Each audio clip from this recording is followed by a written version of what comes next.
From Pacifica, this is Democracy Now! 2 million! 2 million! Not one more! 2 million! 2 million! Not one more! Put your hands behind your back. Put your hands behind your back. Say we need a vote! Say we need a vote! Say we need a vote! As immigrant rights activists protest President Obama for deporting 2 million immigrants, we'll host a debate. Should the immigrant rights movement push Obama to take executive action to immediately stop deportations, or focus on Congress passing comprehensive immigration reform? Then we look at Wall Street's hot new financial product, your rent check. Economists and housing advocates are increasingly worried about Wall Street's new risky bet on housing.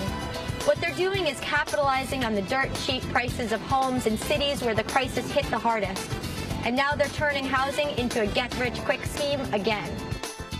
As Blackstone and other private equity firms buy over 200,000 rental homes, investment firms are bundling them into new securities. Could this help spark the next housing crisis?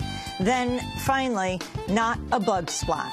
In an act of protest against drone attacks in Pakistan, a group of artists and villagers have unveiled a giant banner laid out on a field. It's of a young child. Organizers say the child lost her parents and 2 young siblings in a U.S. drone strike. Her picture is large enough to be picked up by satellite imagery. All that and more coming up.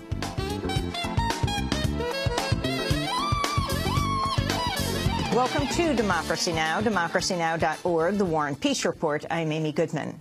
Several victims said to remain in critical condition following Wednesday's stabbing rampage at a rural Pennsylvania high school.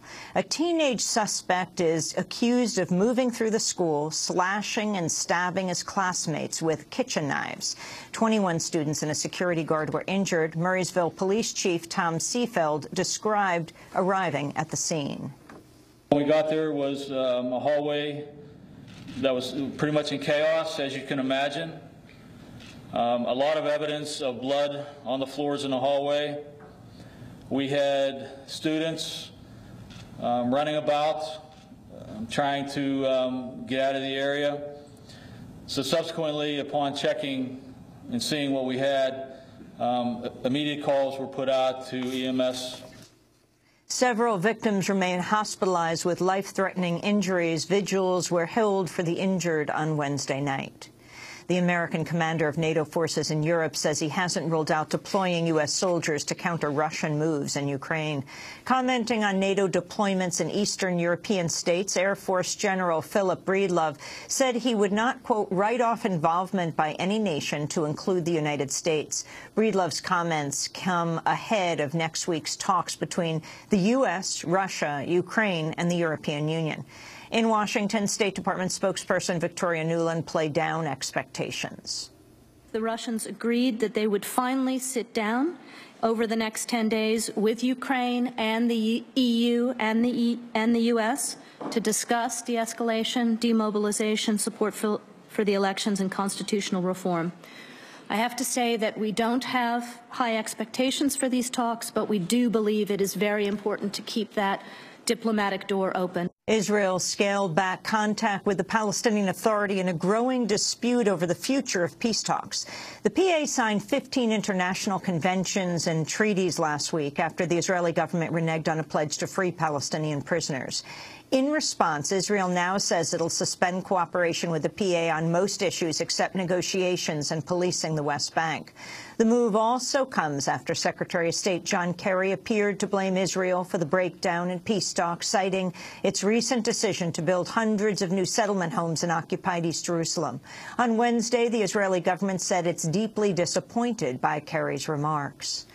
Executives from the nation's 2 largest cable providers are appearing before Congress to face questioning over their controversial merger. Comcast is seeking to buy Time Warner Cable in a $45 billion deal. The takeover would grant Comcast a virtual monopoly in 19 of the 20 largest media markets. Speaking before the Senate Judiciary Committee, Comcast Vice President David Cohen said acquiring Time Warner would help cable market competition. While this transaction will make us bigger, that's a good thing, not a problem.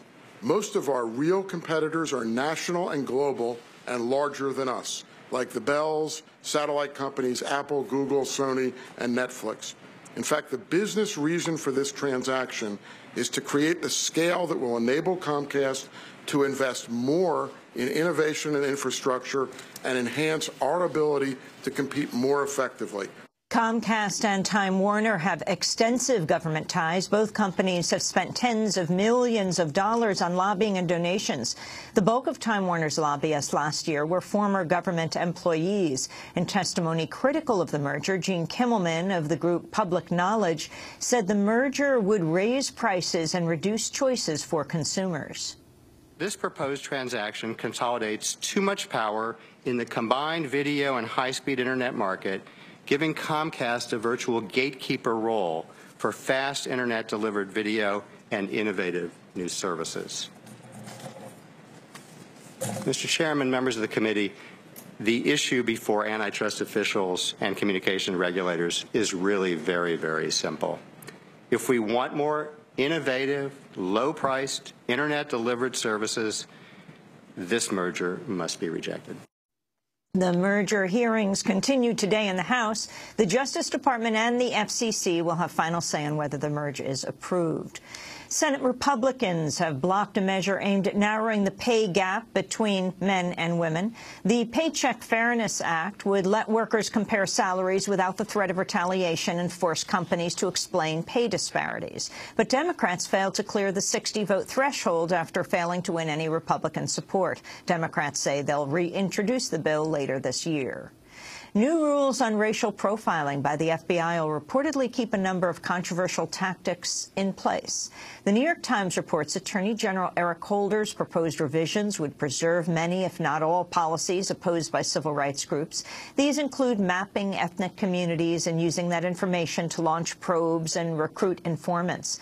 The changes would, however, abandon a Bush-era exemption for racial profiling in cases deemed to concern national security. They would also expand the definition of illegal profiling to include religion, national origin, gender, and sexual orientation. At an event hosted by the National Action Network Wednesday, Attorney General Holder discussed his own experience with racial profiling. He also slammed what he suggested was racist treatment in an appearance before Congress earlier this week. I am pleased to note that the last 5 years have been defined by significant strides and by lasting reforms, even in the face of unprecedented, unwarranted, ugly, and divisive adversity. If you don't believe that, you look at the way, and forget about me. You look at the way the Attorney General of the United States was treated yesterday by a House committee. Had nothing to do with me. Forget that. What Attorney General has ever had to deal with that kind of treatment? What president has ever had to deal with that kind of treatment? Attorney General Holder was referring to his heated dispute with Republican Congressmember Louis Gohmert. At the hearing, Gohmert threatened a new contempt vote against Holder over withholding documents concerning the Holy Land terror trial. Sir, I've read you what your department promised, and it is inadequate, and I realize that contempt is not a big deal to our Attorney General, but it is important that we have proper oversight. So, you don't want to go there, okay? I don't want to go there? No. About the contempt? You should not assume that that is not a big deal to me. I think that it was inappropriate. I think it was unjust. But never think that that was not a big deal to me. Don't ever think that. A memorial was held at the Fort Hood Army base on Wednesday for victims of last week's shooting rampage. 3 people were killed and 16 wounded when an Iraq War veteran opened fire before taking his own life. The veteran, Ivan Lopez, had sought care for mental health issues, including post-traumatic stress disorder. Addressing the memorial, President Obama honored the victims and pledged to tackle mental health treatment for U.S. service members. As a father, I cannot begin to fathom your anguish. But I know that you poured your love and your hopes into your sons. I know that the men and soldiers they became, their sense of service and their patriotism, so much of that came from you. As Commander-in-Chief, I'm determined that we will continue to step up our efforts to reach our troops and veterans who are hurting to deliver to them the care that they need, and to make sure we never stigmatize those who have the courage to seek help. It was Obama's second appearance at a Fort Hood memorial since taking office, following the killing of 13 people by a U.S. soldier in 2009. In Connecticut, a 16-year-old transgender girl is being held in adult prison without any criminal charges against her after the State Department of Children and Families told a judge it could not care for her. The state agency cited a statute that has not been used in 14 years, which they say allows the transfer. But critics, including the ACLU, say the teenager is being treated like a criminal simply because she's transgender. She was taken to a women's prison Tuesday, but could potentially be transferred to a men's prison, even though she identifies as a woman. And a new study has found there are 10 times more people with severe mental illness in U.S. prisons than in psychiatric facilities. The Treatment Advocacy Center says over 356,000 people with serious conditions, including schizophrenia and bipolar disorder, are behind bars. In 44 states, prisons hold more people with serious mental illness than the largest remaining state psychiatric hospital. Mentally ill prisoners also face a number of violations and abuses that are causing disproportionate rates of suicide. And those are some of the headlines. This is Democracy Now!, democracynow.org, The War and Peace Report. I'm Amy Goodman. And I'm Juan Gonzalez. Welcome to all of our listeners and viewers around the country and around the world.